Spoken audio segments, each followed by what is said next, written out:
Vous pensez savoir comment fonctionne le voyage en avion, jusqu'à ce que vous découvriez qu'il existe des astuces que les compagnies aériennes ne veulent absolument pas que vous connaissiez. Imaginez ceci, 2 passagers réservent le même vol. L'un paie 120 $, l'autre 460 $.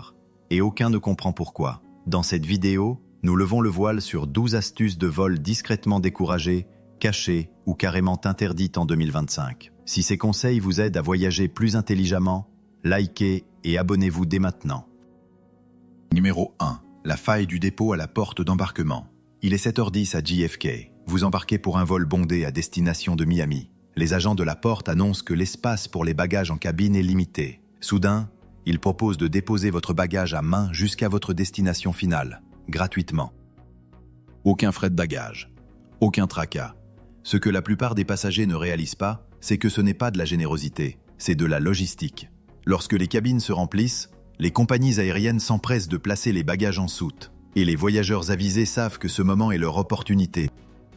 Voici comment fonctionne cette faille. Au lieu de payer 35 $ pour enregistrer un bagage au comptoir, amenez votre bagage à main de taille maximale jusqu'à la porte.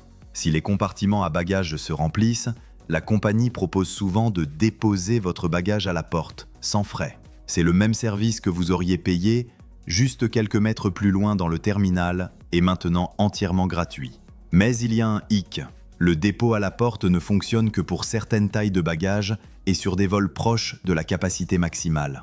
Essayez sur un avion à moitié vide et ils vous renverront probablement. Et si votre bagage est techniquement trop grand, la TSA peut le signaler au contrôle de sécurité. Il est donc important de connaître les limites de bagages en cabine de votre compagnie et de rester en dessous. La prochaine fois que vous voyagez léger mais en limite de taille, avancez avec confiance vers la porte. Et lorsque des volontaires sont demandés pour déposer des bagages, souriez. Vous venez d'économiser 35 $ sans dire un mot. Numéro 2. L'astuce du tarif via VPN. Il est tard dans la nuit. Vous parcourez les options de vol pour Paris et les prix sont exorbitants. 820 $ pour un aller-retour en classe économique. Vous actualisez encore une fois, même prix.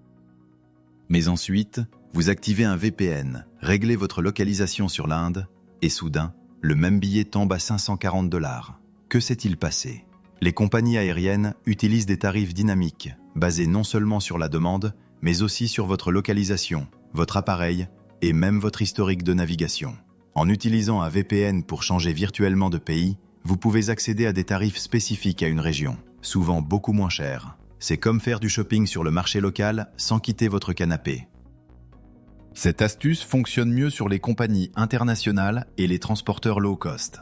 Par exemple, réserver un billet Qatar Airways depuis une adresse IP du Moyen-Orient peut parfois afficher des tarifs 20 à 40% moins chers que depuis une adresse aux États-Unis ou au Royaume-Uni. Il n'existe aucune loi contre cette pratique, mais les compagnies aériennes ne la mettent pas en avant pour des raisons évidentes. Certaines détecteront votre adresse de facturation et restreindront le paiement dans une autre devise, mais d'autres laissent passer sans problème. Astuce pro. Lors de vos recherches, testez au moins 2 à 3 pays via votre VPN. Essayez la Turquie, l'Inde, le Vietnam ou le Mexique. Assurez-vous simplement que votre VPN est rapide et sécurisé, sinon la réservation pourrait échouer au moment du paiement. Cela peut sembler hacker le système, mais en réalité, vous utilisez simplement les règles qu'ils ont écrites à votre avantage. Numéro 3. Le skip lagging sous surveillance. Imaginez ceci. Vous prenez un vol de Houston à New York, mais au lieu de réserver un vol direct, vous trouvez un billet pour Boston, avec une escale à New York pour la moitié du prix. Vous l'achetez et vous sautez simplement la dernière étape. C'est le skip lagging. Et c'est une astuce que les compagnies aériennes détestent avec passion. Le skip lagging, ou billet ville cachée, fonctionne à cause de la structure des tarifs aériens. Parfois, passer par une ville coûte moins cher que d'y aller directement. Les voyageurs astucieux utilisent cette méthode depuis des années pour contourner le système. Mais en 2025, les compagnies aériennes renforcent la surveillance plus que jamais. Certaines suivent désormais les fraudeurs fréquents et annulent même leur vol retour sans avertissement. D'autres menacent d'actions légales, surtout si vous utilisez des outils comme skiplagged.com ou que vous sautez régulièrement votre destination finale. Et si vous avez un compte fidélité, vos miles pourraient être annulés ou supprimés pour non-respect des règles. C'est un jeu risqué, surtout si vous enregistrez des bagages. Les bagages enregistrés vont toujours à la destination finale, pas à votre ville d'escale. Vous vous retrouveriez donc à regarder votre valise partir pour Boston alors que vous êtes à New York. Si vous voulez essayer, faites-le uniquement en aller simple, prenez seulement un bagage à main et n'utilisez jamais votre compte fidélité. Mais rappelez-vous, plus les gens découvrent cette astuce, plus elle devient une zone grise légale. Parfois, économisez de l'argent à un coût que l'on ne voit pas avant qu'il ne soit trop tard.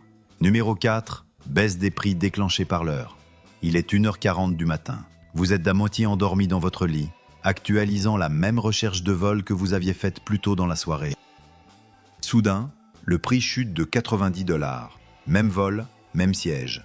Cela semble aléatoire, mais ce n'est pas le cas. La plupart des passagers ne réalisent pas que les prix des compagnies aériennes fluctuent à l'heure, parfois même à la minute. Mais les données d'initiés montrent ceci. Les heures tardives et très tôt le matin offrent souvent des tarifs moins chers. Pourquoi ? Moins de gens recherchent, moins de hausses automatiques sont déclenchées et les sièges invendus sont discrètement soldés pour combler les vides.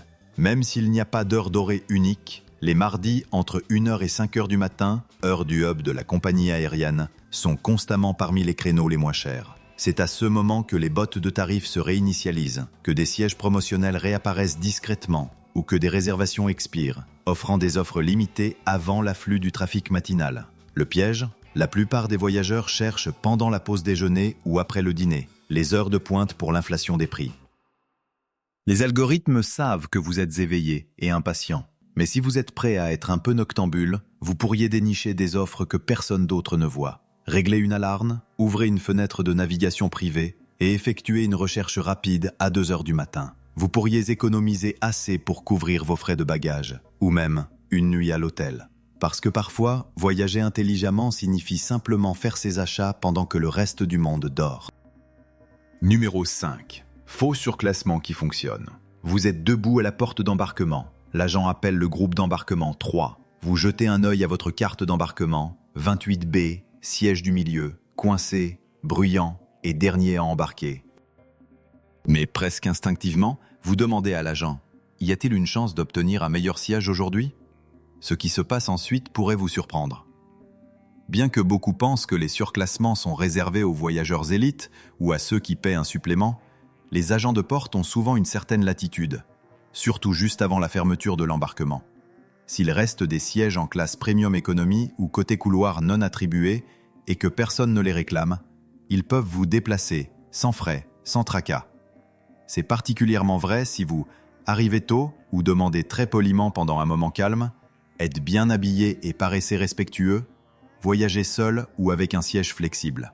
Ce n'est pas garanti, mais cela arrive plus souvent que vous ne le pensez. En fait, certains agents préfèrent discrètement surclasser les voyageurs agréables plutôt que les titulaires de statut qui ne sourient jamais. Mais voici le piège. Une fois l'embarquement commencé, les places se fixent.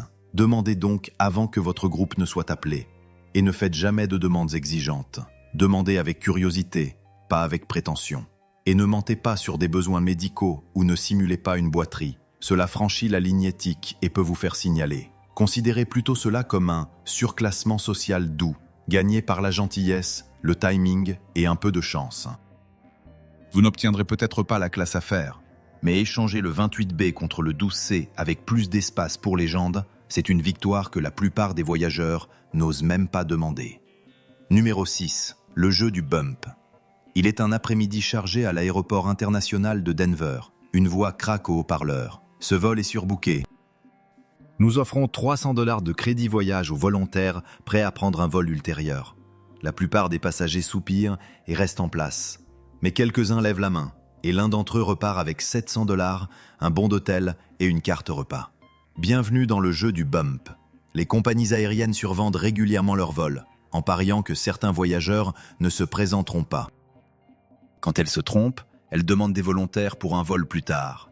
Mais ce que la plupart des gens ignorent, c'est que ce processus est négociable, et ceux qui comprennent peuvent repartir avec une vraie valeur. Voici l'astuce. N'acceptez pas la première offre. Les compagnies commencent souvent bas, puis augmentent. Attendez qu'elles augmentent l'offre, ou soyez le dernier volontaire une fois que vous savez combien de places sont réellement nécessaires. Si le retard est long, demandez un hébergement à l'hôtel ou un crédit repas en plus de l'argent ou des miles. Vérifiez toujours si le bon est transférable ou soumis à des restrictions. De plus, si vous êtes flexible, voyageur seul, pas pressé, bagage à main uniquement, vous êtes leur candidat idéal. Ce n'est pas une punition, c'est une opportunité qui se cache à la vue de tous. Et cela peut transformer un vol retardé en vos prochaines vacances gratuites. La prochaine fois que vous volez, écoutez attentivement le mot surbooké. Cela pourrait bien être le son de 1000 $ qui tombe dans vos mains. Numéro 7. Nouveau déclencheur d'inspection des bagages TSA. Il est 6h45 à Phoenix Sky Harbor. Un père se précipite à travers la sécurité avec son fils adolescent, posant un sac à dos et un sac de collation sur le tapis. Quelques secondes plus tard, un agent de la TSA le met de côté. « Monsieur, nous devons inspecter ce sac. À l'intérieur, une combinaison parfaitement légale de barres protéinées, chargeur de téléphone et batterie externe. » Qu'est-ce qui a mal tourné ? En 2025, les algorithmes de contrôle de la TSA sont devenus plus sensibles, mais aussi plus imprévisibles. Les nouveaux scanners alimentés par l'IA signalent désormais les amas d'électronique, de collations et de produits de toilette comme menaces potentielles. Non pas parce qu'ils sont dangereux, mais parce qu'ils sont difficiles à lire sur les rayons X. Cela signifie que un chargeur enroulé autour d'une crème solaire, un sandwich empilé près d'une tablette, une barre granola à côté d'une batterie, peuvent déclencher une inspection du sac qui vous coûtera 10 à 15 minutes et un risque de manquer l'appel d'embarquement. La plupart des voyageurs pensent que seuls les liquides ou les armes posent problème.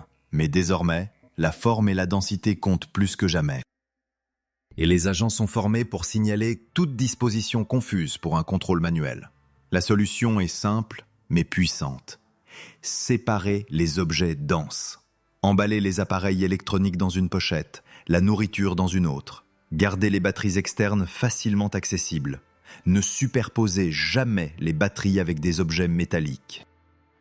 Ce petit ajustement peut faire la différence entre passer la sécurité en toute fluidité ou rester là, pieds nus et anxieux, pendant qu'il décompresse tout ce que vous avez emballé à 4 heures du matin. Numéro 8. Évitez les surfacturations algorithmiques. Il est jeudi soir. Vous avez vérifié ce vol pour Chicago 5 fois cette semaine. Les prix commençaient à 180 $. Maintenant, ils sont à 240 $. Même vol, même siège. Vous pensez que c'est juste la demande, jusqu'à ce que votre ami, sur un autre ordinateur, le trouve à 190 $. Le coupable ? La tarification dynamique basée sur votre empreinte numérique. Les compagnies aériennes et les sites de voyage utilisent des cookies, le suivi des IP et les données de l'appareil pour ajuster les prix. Plus vous vérifiez un itinéraire, plus il suppose que vous le voulez et augmente discrètement le prix. Ce n'est pas un bug, c'est une tarification basée sur le comportement et en 2025, elle est plus agressive que jamais. Même votre navigateur compte. Les recherches sur iPhone ou Mac déclenchent souvent des tarifs plus élevés que sur Android ou PC. Pourquoi ? Un seul mot, profilage. Mais vous pouvez rétablir l'équilibre. Avant de chercher, ouvrez une fenêtre de navigation privée incognito, supprimez vos cookies ou utilisez un autre navigateur. Essayez différents appareils et comparez mobile vs desktop. Pour plus de protection, combinez cela avec un VPN pour changer de localisation, comme mentionné précédemment. L'objectif est de paraître comme un client novice, peu intéressé, et non quelqu'un désespéré de réserver. Considérez cela comme marchander dans un bazar numérique, sauf que le vendeur sait déjà à quel point vous voulez la bonne affaire. En réinitialisant l'algorithme, vous reprenez le contrôle. Parce que dans cette nouvelle ère du voyage, plus vous êtes prévisible, plus vous paierez cher. Numéro 9. L'astuce de la monnaie du billet. Vous êtes sur la page de paiement pour un vol de Bangkok à Sydney. Le prix, 612 $ en dollars américains. Mais juste avant de payer, vous changez la devise en baht thaïlandais. Et soudain, le prix tombe à l'équivalent de 547 $. Même vol, même siège, devise différente. C'est l'astuce de la monnaie du billet. Et elle fonctionne parce que les compagnies aériennes ajustent souvent les prix pour les marchés locaux. Lorsque vous réservez depuis l'étranger, certains systèmes convertissent automatiquement le tarif, en ajoutant des marges cachées ou des taux de conversion gonflés. Mais si vous passez à la monnaie locale de la compagnie, vous contournez souvent cette prime. Les compagnies internationales comme Emirates, Qatar Airways ou Singapore Airlines sont connues pour cela.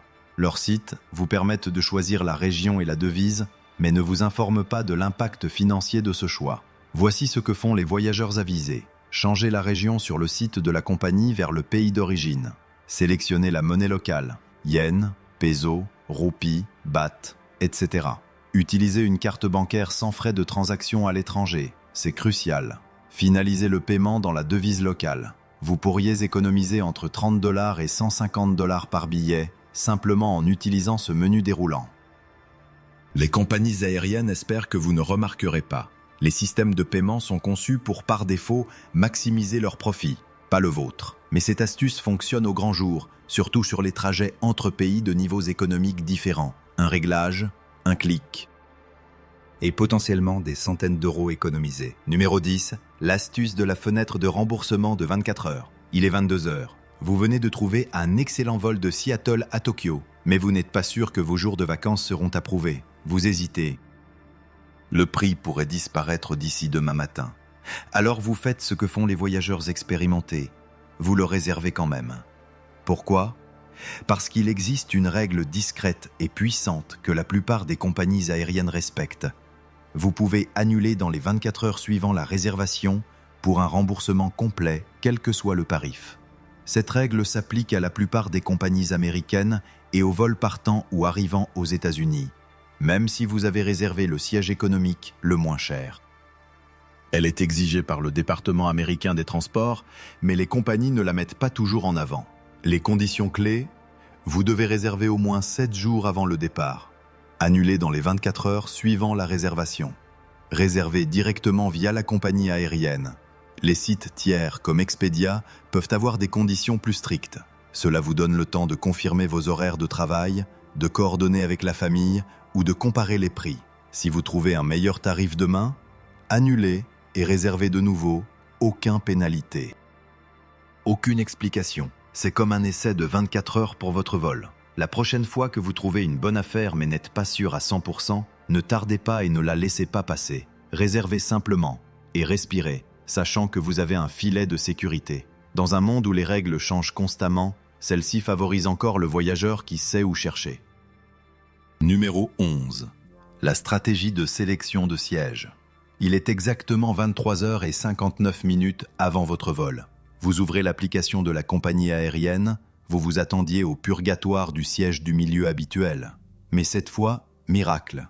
Un siège en rangée de sortie se libère gratuitement. Vous tapez rapidement. Réservé. Ce n'est pas de la chance. C'est une question de timing.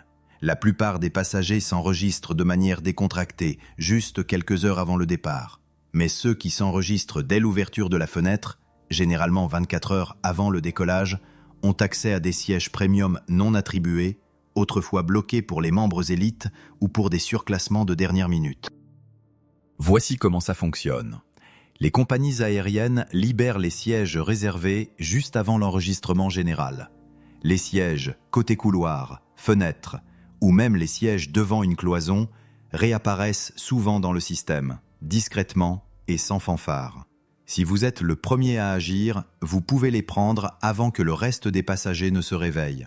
Certaines compagnies suppriment également les frais de sélection de sièges dans les dernières 24 heures pour remplir efficacement l'avion. Ce siège préféré à 39 $ d'hier, il pourrait être gratuit maintenant. Pour que cela fonctionne, programmez un rappel 24 heures avant votre vol.